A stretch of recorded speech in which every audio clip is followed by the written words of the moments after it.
Human beings are not independent souls possessing sacred free will.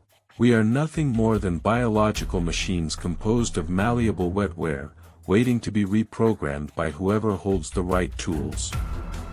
The comforting illusion of autonomy is merely a fragile lie we cling to, hiding the terrifying reality that every personality has a breaking point, every mind has a backdoor, and every deeply held moral conviction can be completely overwritten with the right combination of trauma and chemistry. You are a passenger in your own body, and the steering wheel can be seized by a single, whispered trigger word. This is not the plot of a dystopian science fiction novel. This is the documented, classified reality of an initiative that viewed human consciousness as enemy territory waiting to be conquered. We are leaving the sanitized surface of accepted history far behind. We will begin our investigation in the paranoid, suffocating corridors of the early Cold War, and we will descend, layer by terrifying layer, into the absolute darkest depths of Project Artichoke. We will uncover clandestine black sites, non-consensual chemical assaults, weaponized hypnosis, and the systematic destruction of human autonomy. Once you witness the true fragility of your own mind, your perception of reality will never be the same. To understand how the architects of this nightmare justified their atrocities, we must first examine the fertile soil of fear where this program took root. The dust of atomic weaponry had settled over Japan, yet a new, silent conflict was already taking shape. The Cold War would not be fought with marching infantry or armored divisions. It was a struggle waged in shadows, safe houses, and the fragile minds of men. The intelligence apparatus of the United States was in its infancy. Following the war, President Harry Truman signed the National Security Act of 1947, dissolving the Wartime Office of Strategic Services and creating the Central Intelligence Agency. The men populating this new agency were veterans of covert warfare. They had operated behind enemy lines, dealing in sabotage and deception. As they surveyed a divided Europe and the encroaching presence of the Soviet Union, they were gripped by a profound fear. This dread crystallized during the Korean War. American soldiers captured by enemy forces began exhibiting behavior that defied all military training and psychological understanding. Young GIs appeared on international propaganda broadcasts. They stared blankly into camera lenses, denouncing the United States in a flat, unnatural cadence. Even more alarming, they confessed to fabricated war crimes. The most shocking instance involved Colonel Frank Schwabel. Schwabel was a decorated Marine Corps pilot and a veteran of countless combat missions. After being shot down and held in a North Korean camp, this hardened patriot appeared on film and smoothly confessed to dropping biological weapons onto civilian populations. The American public watched these broadcasts in disbelief. The military brass, however, watched in terror. They knew the confessions were false, but they could not comprehend how their adversaries had managed to break a man like Colonel Schwabel so thoroughly. The phenomenon required a name. A journalist named Edward Hunter popularized a term that would soon send shivers down the spine of the Western world. He called it brainwashing. What the public did not know was that Edward Hunter was not merely an objective journalist, he was an active propagandist working covertly for the CIA. Through his writings, particularly his book Brainwashing in Red China, Hunter helped cultivate a massive panic. The fear was infectious across all levels of government. If the Soviets and the Chinese possessed a scientific technique to override a human mind, to turn a loyal patriot into an obedient puppet, the United States was already losing the most critical battle of the Cold War. The CIA became convinced that a coordinated mind control effort was underway in the Eastern Bloc.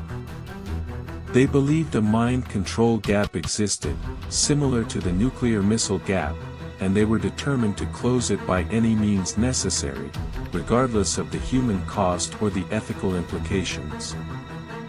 This desperation birthed a precursor program known as Project Bluebird. Authorized in 1950 under CIA Director Roscoe Hillenkoetter, Bluebird was initially designed and budgeted to be defensive. The primary goal was to figure out how to protect American personnel from being brainwashed if they were captured behind enemy lines. The researchers needed to understand the mechanics of extreme interrogation, the breaking points of the psyche, and the methodologies of forced compliance. But within the compartmentalized corridors of intelligence work, defensive research rarely stays defensive for long. To understand how to defend a mind, the internal logic dictated, you must first learn how to break one. To protect against brainwashing, you have to become the world's foremost expert in brainwashing yourself. By August 1951, Project Bluebird was reorganized, expanded in scope, and rebranded under a name so mundane that it masked the horror of its true operational purpose. It was christened Project Artichoke. The innocuous name was chosen deliberately as a masterpiece of bureaucratic misdirection. If someone overheard the word artichoke whispered in a Pentagon hallway, they would think of a leafy green vegetable, nothing more. They would never imagine it referred to a state-sponsored assault on the concept of consciousness and free will. Project Artichoke marked a definitive shift from defensive posturing to offensive psychological warfare. Under the watchful eyes of high-ranking intelligence figures like Alan Dulles and Richard Helms, the new operational directive was clear. Develop effective methods to extract held information from hostile subjects without their consent, and explore the physical limits of controlling human behavior through covert, deniable means. The scope of this project was expansive and unconstrained by traditional medical ethics, the Hippocratic Oath, or legal frameworks. The hand-picked operators of Project Artichoke were given free rein, practically a blank check, to experiment with any physical technique, any psychoactive chemical, and any form of psychological manipulation that might yield actionable intelligence results. The human mind was no longer considered a protected sanctuary of individuality.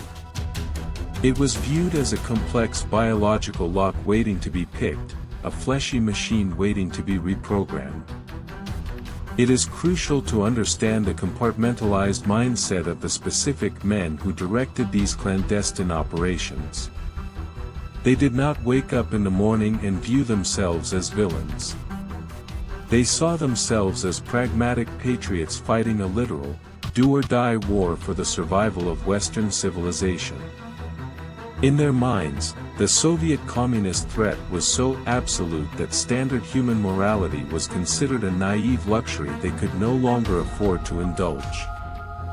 They adopted a sociopathic philosophy of extreme utilitarianism, where the suffering of a few expendable individuals was justified if it provided an operational advantage in the global conflict. This volatile and unregulated combination of fear, secrecy, and unchecked institutional power created an environment where empathy was systematically extinguished. The brilliant academic researchers, the Ivy League psychiatrists, and the ruthless intelligence officers involved in Project Artichoke began to view human beings as raw experimental materials. The globe became their hidden laboratory, and their unwilling subjects were anyone unlucky enough to fall into their unaccountable grasp. The early days of the project were characterized by a frantic wave of unethical experimentation. They were throwing every conceivable method at the wall to see what stuck. They reviewed the medical experiments conducted by the Nazis and the Japanese Imperial Army during the Second World War, absorbing their blood-soaked data with clinical detachment. The ethical rut was not an accident, it was systemic from the inception of the secret program. Our investigation must turn to the terrifying methods employed by these shadowy architects of the mind. How does one scientifically dismantle a rooted personality? The operators of Project Artichoke were brutally methodical in their approach. They approached the destruction of the mind like trained structural engineers approaching a building demolition. They identified several primary avenues of attack: chemical intervention, psychological conditioning, and extreme, isolating environmental manipulation. And they used them all, deploying them in overlapping combinations designed to shatter reality. Let us examine their extensive chemical arsenal. The early 1950s was a wild frontier era for the emerging science of psychopharmacology. The CIA scoured the globe, using legitimate front companies, for any substance that could alter perception, lower inhibitions, or induce states of childlike vulnerability. They procured and stockpiled massive quantities of cocaine, heroin, mescaline, and marijuana. They experimented with exotic plant extracts from the Amazon and neurotoxins extracted from marine life. But what they were searching for was a reliable magic bullet, a perfect truth serum that could crack open a stubborn mind. They experimented heavily with barbiturates and anticholinergics like sodium pentothal, amytal, and scopolamine. Sodium pentothal was widely referred to as truth serum, but the CIA quickly found it to be unreliable for their specific intelligence needs. It undeniably made terrified subjects talk, but they frequently babbled incoherently, fabricated wild stories to please their interrogators, or mixed truth with drug-induced fantasies. The resulting intelligence data was noisy, and in the high-stakes world of international espionage, noisy data is useless data. Then, they stumbled upon a potent, mind-altering synthetic compound. It had been synthesized by a brilliant Swiss chemist named Albert Hofmann at Sandoz Laboratories in 1938. Hofmann had accidentally dosed himself with it in 1943, experiencing a world-dissolving bicycle ride home from his lab. The compound was lysergic acid diethylamide, LSD. Today, mainstream society associates LSD with the counterculture movement of the 1960s, with colorful tie-dye shirts, outdoor music festivals, and inward psychedelic exploration. But the CIA discovered it first, and they viewed it differently. They looked at LSD and saw a psychological weapon of mass destruction. It possessed the ability to shatter a person's grip on external reality, inducing terrifying visual hallucinations, profound paranoia, and a loss of fundamental self-identity. To the calculating operatives of Project Artichoke, this was a valuable, effective operational tool. The logic was brutal: if you can scientifically destroy a person's reality, you can step in and rebuild it to your specifications. The CIA became so infatuated with the destructive potential of this drug that they contacted Sandoz Laboratories in Switzerland and attempted to purchase the global supply of LSD, explicitly to prevent the Soviet Union from acquiring it. To manage this massive chemical arsenal, the CIA turned to a man who would become known as the Black Sorcerer of the intelligence community, Dr. Sidney Gottlieb. Gottlieb was an eccentric chemist, a man with a club foot and a stutter who loved folk dancing and raised goats on his rural property. Yet, as the head of the chemical branch of the technical services staff, Gottlieb possessed a chilling disregard for human life and informed consent. He became the primary supplier and advocate for the weaponization of LSD. The resulting covert experiments were breathtaking in their ruthlessness. Declassified documents reveal that Artichoke field operatives administered massive, unmeasured doses of LSD to unsuspecting subjects without their knowledge or medical consent. Imagine, for a moment, being unaware that you have been covertly drugged. Suddenly, without warning, you find your objective reality dissolving around you. The solid walls begin to breathe and shift, your thoughts twist into fragmented, incomprehensible terrors, and you have a clinical, silent observer in a gray suit asking you probing questions while you helplessly descend into chemically induced madness. They wanted to see if they could extract secrets while a resistant person was in the agonizing throes of a bad trip, or if the sheer terror of the engineered experience could irreparably break their will to resist. They did not just use LSD in isolation. They developed a dangerous interrogation technique they called the double sleep. The process was an overwhelming physical assault on the central nervous system. They would systematically plunge a struggling subject into a near-comatose state using continuous intravenous doses of barbiturates, purposefully keeping them unconscious and immobile for days or weeks on end in dark rooms. Then, they would instantly jolt them awake with massive injections of amphetamines, immediately followed by a towering dose of LSD. The resulting physiological shock was designed to shatter any mental defenses the traumatized subject might possess. They were literally trying to create a mental blank slate, effectively wiping the hard drive of the human brain clean so they could install their own new software. To achieve these terrifying goals, Artichoke operatives obviously needed a supply of human subjects. They could not use standard, fully informed volunteers for experiments this dangerous and blatantly illegal. They needed people who would not be missed, people who could not complain to the press or their congressmen, people who possessed no legal rights or meaningful societal protection. In the chilling parlance of the intelligence community, they needed expendables. The unethical search for these unfortunate expendables led the CIA to the darkest, most neglected corners of society, both domestically and internationally. They utilized active duty, loyal military personnel, deceiving them about the true nature of the harsh experiments, telling them they were testing new field equipment or measuring stress responses. They targeted vulnerable inmates in maximum security federal penitentiaries, offering them reduced prison sentences or marginally better living conditions in exchange for their blind participation in vaguely defined medical research. They even targeted the profoundly mentally ill, utilizing vulnerable patients in underfunded state psychiatric hospitals who were legally incapable of providing informed consent. But even these marginalized domestic populations possessed too much visibility for the most extreme, life-threatening experiments they wished to conduct. The risk of public exposure, journalistic inquiry, or congressional investigation was too high. So, the architects of Project Artichoke went global.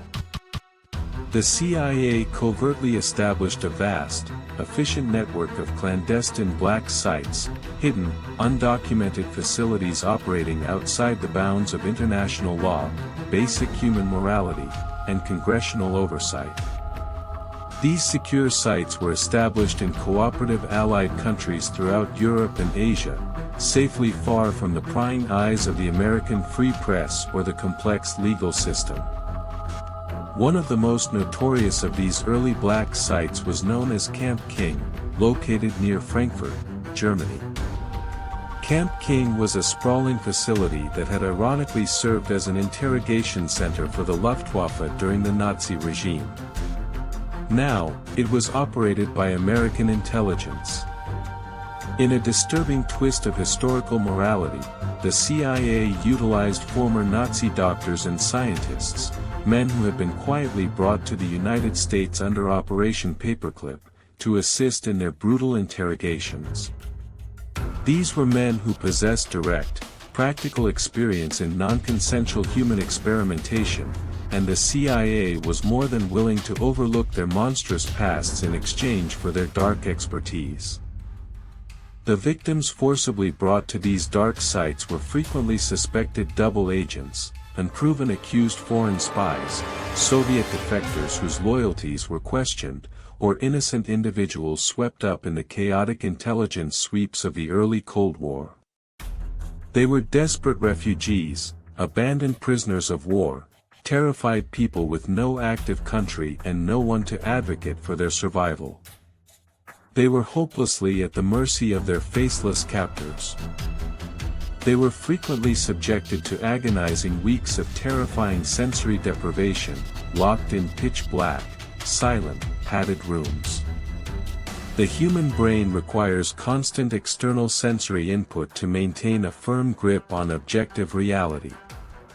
Denied that critical input, the brain begins to generate its own twisted reality.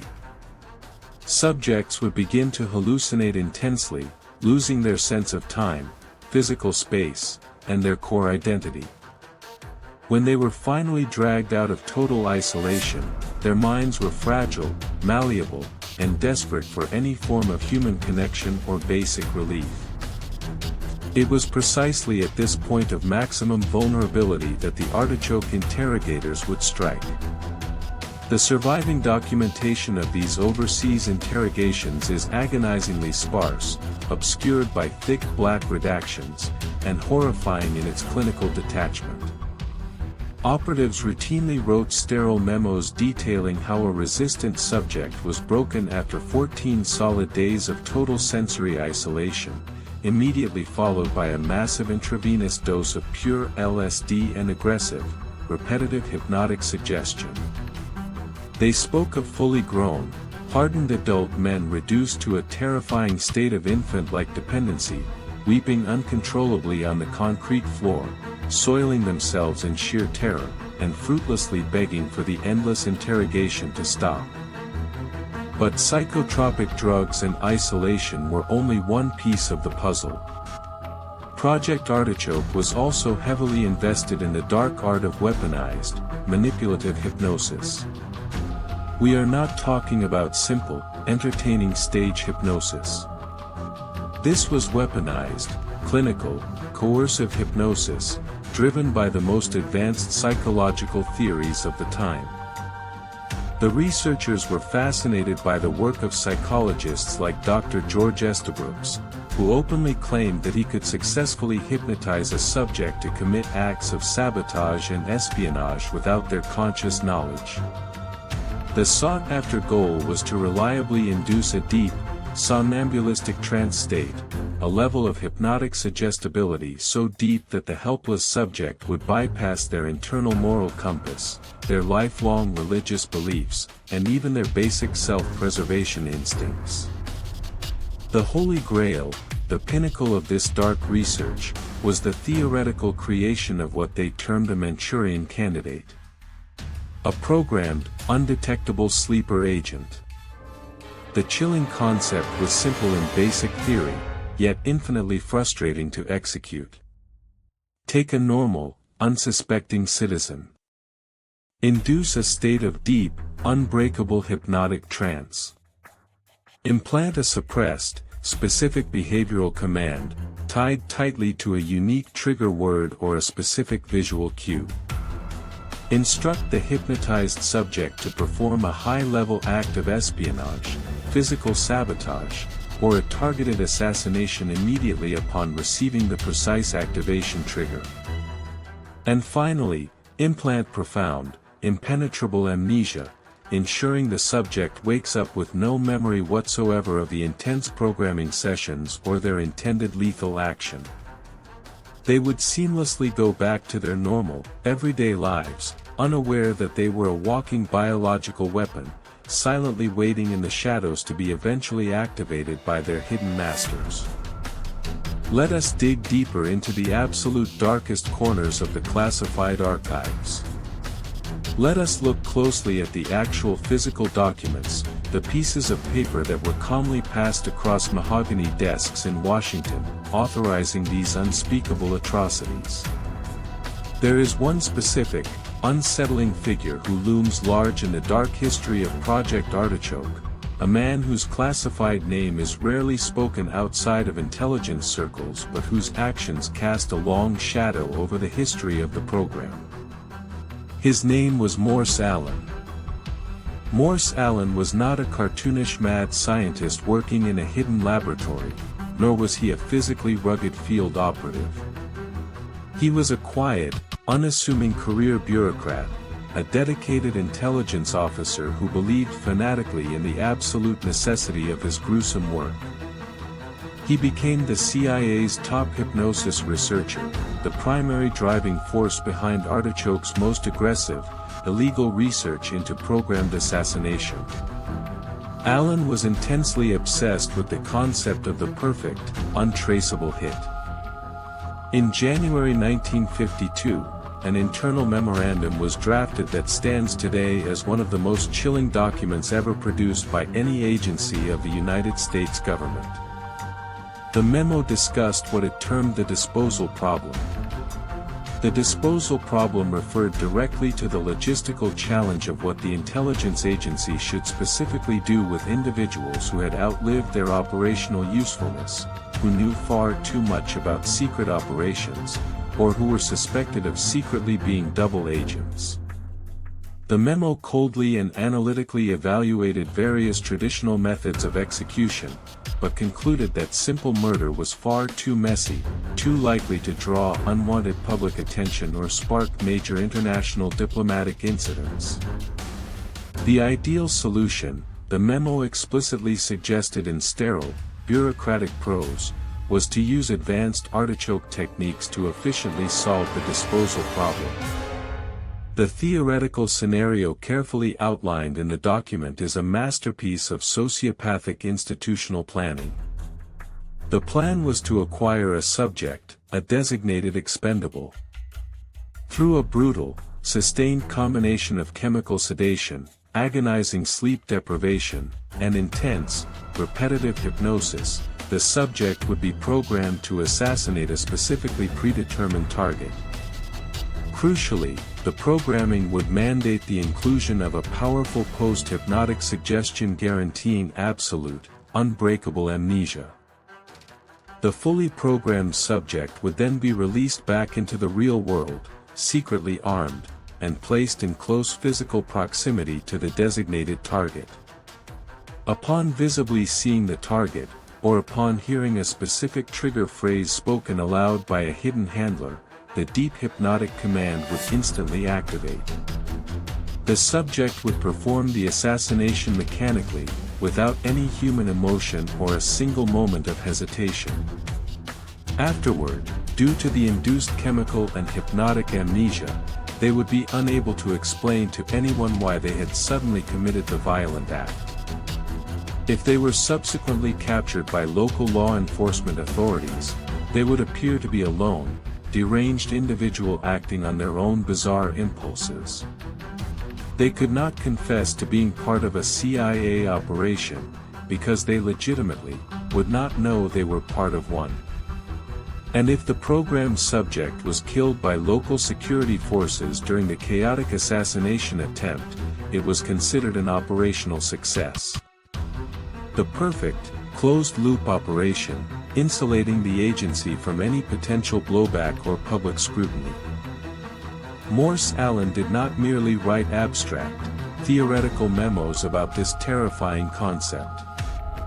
He actively, relentlessly sought to precisely prove it could be done in the real world. In a disturbing, documented series of experiments that stretched the bounds of believability, Allen and his dedicated team selected several normal individuals who were unaware of their dark participation.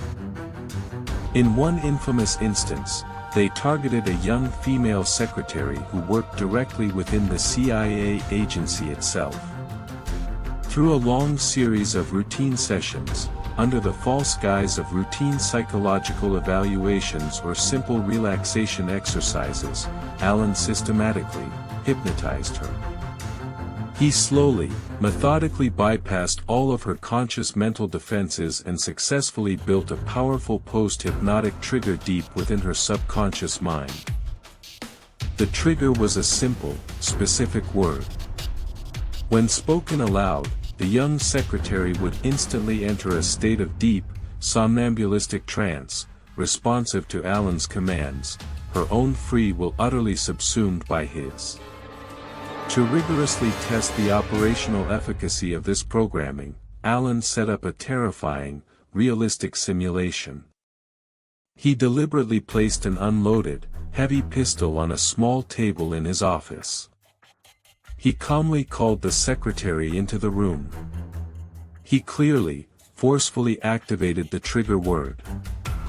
The secretary immediately slipped into the deep trance state, her facial expression going blank, her physical posture turning rigid.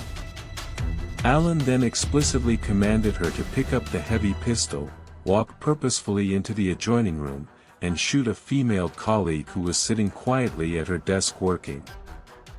The hypnotized secretary, according to the official classified report written by Alan himself, picked up the weapon without a moment's hesitation or moral conflict. She walked purposefully and calmly into the adjoining room. She slowly raised the heavy pistol, aimed it directly at the head of her unsuspecting colleague, and firmly pulled the trigger. The gun clicked empty. The secretary then slowly turned around, walked calmly back into Alan's office, gently placed the gun back on the small table, and was immediately awakened from the deep trance via a secondary verbal command. Upon waking, she had no memory of the event whatsoever. She did not know she had just picked up a deadly weapon. She did not know she had just attempted to commit a brutal, unprovoked murder on the direct orders of her superior. She thought she had momentarily lost track of time during a boring meeting. Alan considered this horrifying simulation a massive, unqualified success. He had definitively proven, at least in a controlled office environment, that a normal individual could be forcibly compelled to commit an act of extreme, lethal violence against their will and without their conscious knowledge. The dark implications of this successful experiment were earth-shattering for the intelligence community. If they could do this to an unwitting secretary with just a few sessions of office hypnosis, what incredible things could they achieve with unlimited access to an expendable subject in a remote black site, armed with cutting-edge chemical augmentations and subjected to weeks of relentless psychological conditioning? The obsessive search for the perfect, untraceable assassin led Artichoke researchers down even more bizarre, expensive, and grotesque avenues of research. They consulted extensively, paying massive sums to professional stage magicians and grand illusionists, men like John Mulholland. The CIA hired Mulholland not to perform parlor tricks, but to teach field operatives the subtle arts of sleight of hand and psychological misdirection, desperately hoping to successfully apply these theatrical techniques to covert, lethal poisonings in crowded public spaces, slipping toxins into drinks without being seen. They hired specialized exotic animal experts to intensely explore the wildly impractical, almost comical possibility of using trained dogs, cats, or even remote-controlled birds to discreetly deliver lethal biological toxins to unsuspecting foreign targets. The funded program began to rapidly resemble a macabre, terrifying carnival of death, a place where no idea was considered too absurd, too expensive, or too horrifying to be pursued, as long as it faintly promised a brand new way to manipulate, control, and efficiently destroy human life. The intense paranoia of the field operators eventually began to match the paranoia of their high-ranking superiors. They became profoundly terrified of their own effective techniques. They quickly realized that if the CIA could successfully program a sleeper agent right in their own offices, then surely the Soviet KGB, with their vast, unchecked resources and total lack of ethical constraints, could easily do the exact same thing to American personnel.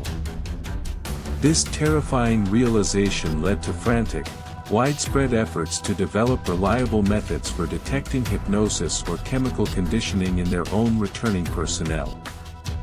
They forcefully subjected returning field agents to rigorous, aggressive debriefings, constantly, obsessively probing their minds for hidden hypnotic triggers or suppressed memories implanted by the enemy.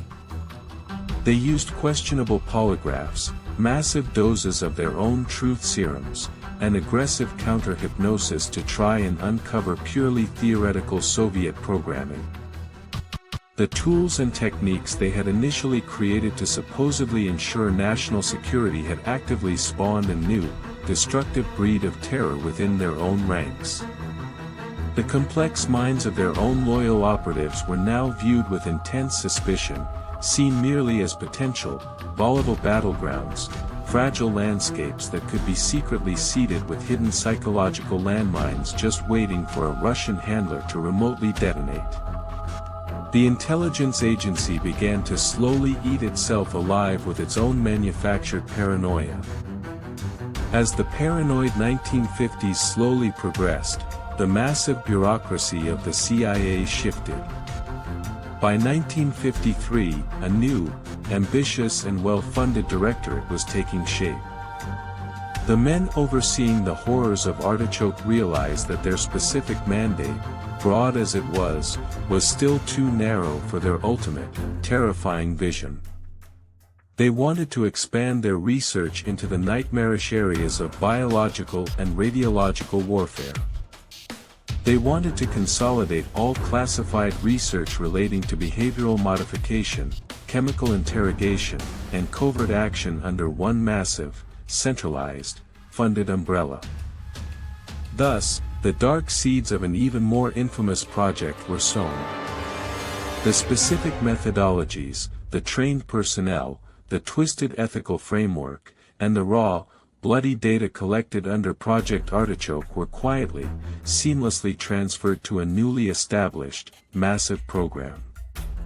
In 1953, Project Artichoke was technically, officially, concluded on paper. But it did not end. It shed its old skin and violently emerged as something larger, more organized, and infinitely more dangerous. The official end of Artichoke was the direct, undeniable genesis of Project MKULTRA. Mkultra actively took the unspeakable horrors of Artichoke and industrialized them on a massive, unprecedented national scale. Where Artichoke ran dozens of distinct, isolated experiments, Mkultra ran thousands. Where Artichoke used a mere handful of secret, isolated safe houses, Mkultra actively infiltrated dozens of major universities, respected hospitals, and massive pharmaceutical companies across the country, effectively turning the American medical establishment into a massive, covert research arm of the CIA. One of the most terrifying examples of this civilian expansion was Operation Midnight Climax. Operating out of San Francisco, a narcotics officer named George Hunter White, acting on behalf of the CIA, set up a series of government-funded brothels. He actively employed local sex workers, paying them with government funds to lure unsuspecting men back to these compromised apartments. Once safely inside, the men's drinks were covertly laced with heavy, unpredictable doses of LSD. White and other CIA operatives would then sit comfortably, hidden behind advanced two-way mirrors, sipping cocktails and taking meticulous, clinical notes while the unwitting subjects rapidly descended into chemically induced terror. They watched passively as normal men experienced profound, unexpected psychotic breaks, thrashing wildly around the room, screaming in sheer terror at imaginary horrors. The operators were calmly studying the efficacy of the powerful drugs in a real-world field setting, treating ordinary, innocent citizens as nothing more than disposable lab rats. The human cost of these reckless civilian experiments was devastating. The most tragic and publicized casualty was Dr. Frank Olson. Olson was a brilliant biological warfare researcher working for the Army at Fort Detrick. During a CIA retreat in the deep woods of Maryland, Dr. Sidney Gottlieb secretly slipped a massive dose of LSD into Olson's after-dinner cocktail. Olson, unaware he had been drugged, suffered a profound, catastrophic mental breakdown. For days, Olson wandered in a state of severe, chemically induced paranoia, convinced the CIA was going to silence him. The agency sent him to New York to see a corrupt psychiatrist who was secretly on the CIA payroll. But the intervention failed. In the dead of night, Dr. Frank Olson crashed through the closed window of his hotel room on the 10th floor of the Statler Hotel in Manhattan, plunging to his death on the cold pavement below. The CIA successfully covered up their involvement in his death for decades, dismissing it publicly as a tragic, spontaneous suicide brought on by severe work-related stress. It wasn't until decades later that the truth began to slowly, painfully seep out from the shadows. By 1973, the massive political scandal of Watergate was threatening to consume the Nixon administration. The director of Central Intelligence at the time, Richard Helms, feared that the impending congressional investigations would inevitably bleed over into the CIA's classified history.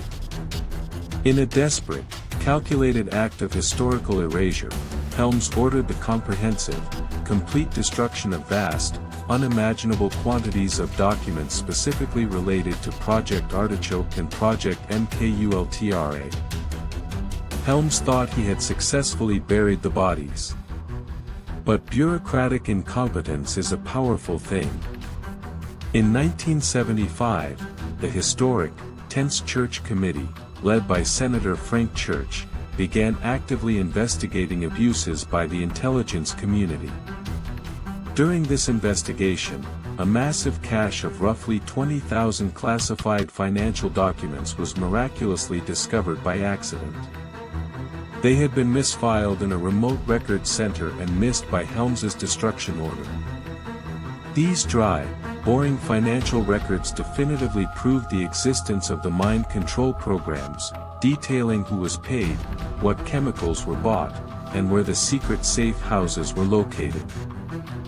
The American public watched in stunned, horrified disbelief as high-ranking, respected intelligence officials sat calmly before Congress and admitted, often with a chilling, sociopathic detachment, to illegally drugging unwitting citizens, to actively operating lawless black sites, and to actively exploring the complex mechanics of programmed, hypnotic assassination.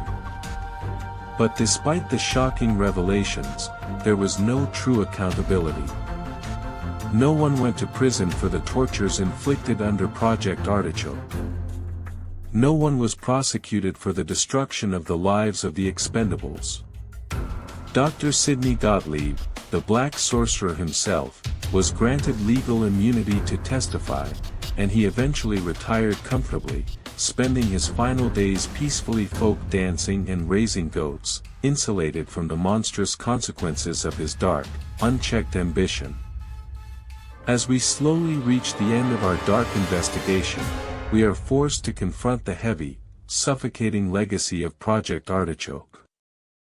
We must stand at the edge of this historical abyss and look deeply, unflinchingly into the darkness we have systematically uncovered.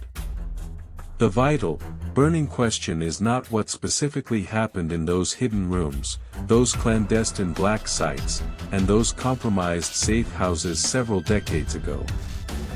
The true, terrifying question is what it all means for us today, right now, in the present, connected moment.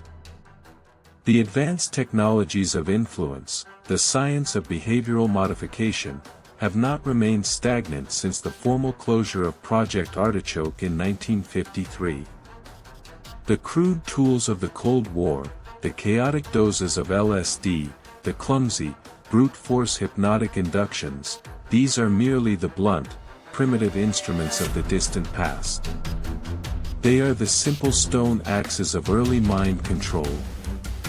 Today, in the advanced modern era, we willingly carry the advanced mechanisms of our own conditioning right in our own pockets. We interact constantly, daily, hourly, with hyper-advanced, sophisticated algorithms designed by some of the most brilliant, compensated minds on the planet.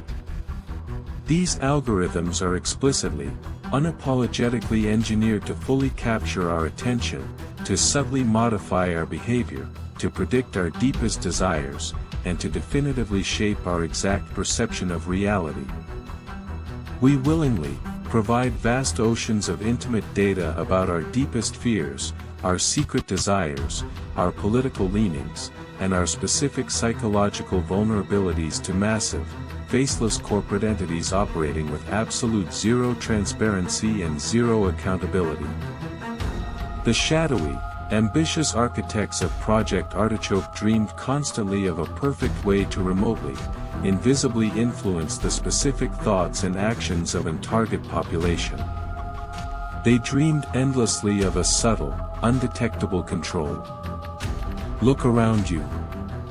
Look at the extreme, engineered political polarization, the manufactured, algorithmic outrage, the customized digital echo chambers that define our modern, fractured existence. Have we not, in a real, measurable sense, actively built the exact psychological prison that Artichoke desperately sought to expertly design all those dark years ago? We no longer require terrifying, undocumented black sites and forced, non-consensual injections of powerful hallucinogens to fundamentally alter human reality. We have personalized, algorithmic news feeds and hyper-targeted psychological advertising. The deep manipulation is no longer traumatic or physically violent. It is comfortable. It is entirely, frictionless. It is opt-in.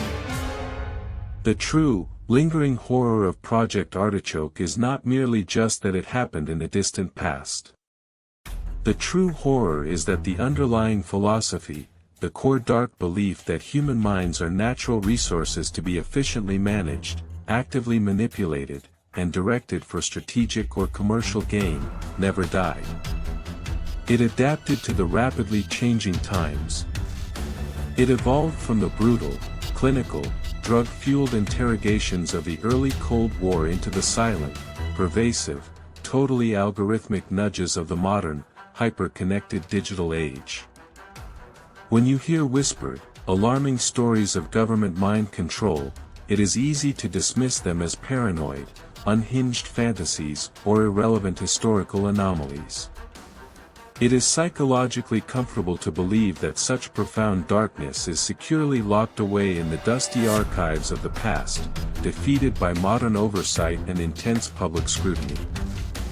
But as an investigator, as an archivist of the deep shadows, I must urgently warn you against such dangerous, naive complacency.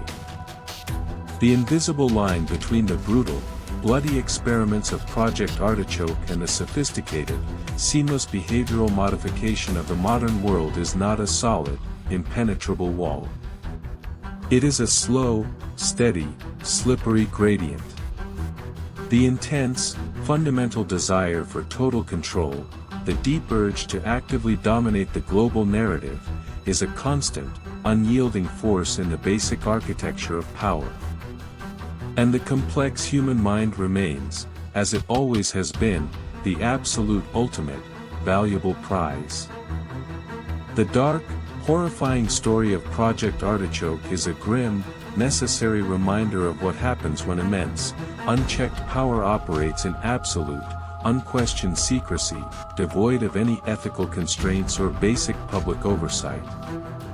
It is a terrifying, documented testament to the fundamental, unavoidable fragility of the complex human mind when forcibly subjected to systematic, funded state-sponsored assault. And most importantly, it is a glaring, visible red warning light for our current era. As we close this disturbing, classified file on Project Artichoke, do not think of it as an ending to a dark, finished chapter. Think of it as a vital prologue to the connected world we currently inhabit. The physical files may be heavily redacted or burned to ash, the secret overseas black sites may be abandoned and slowly crumbling into dust, but the burning, unyielding ambition to map, to understand, and to ultimately control the human soul remains as potent, as well-funded, and more dangerous today than it ever was in the shadowy halls of Langley in 1951.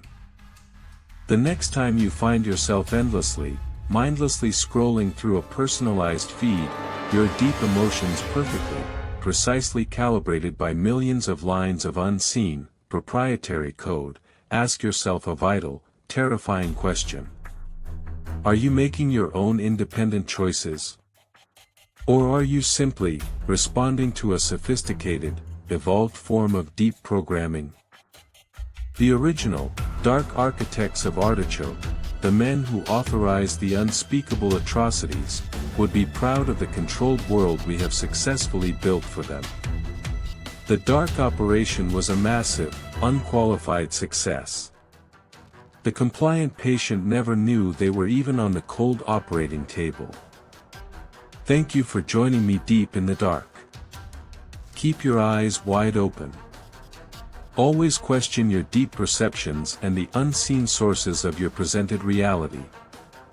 And never, ever forget the dark history they desperately tried so hard to erase. Until next time, stay eternally vigilant.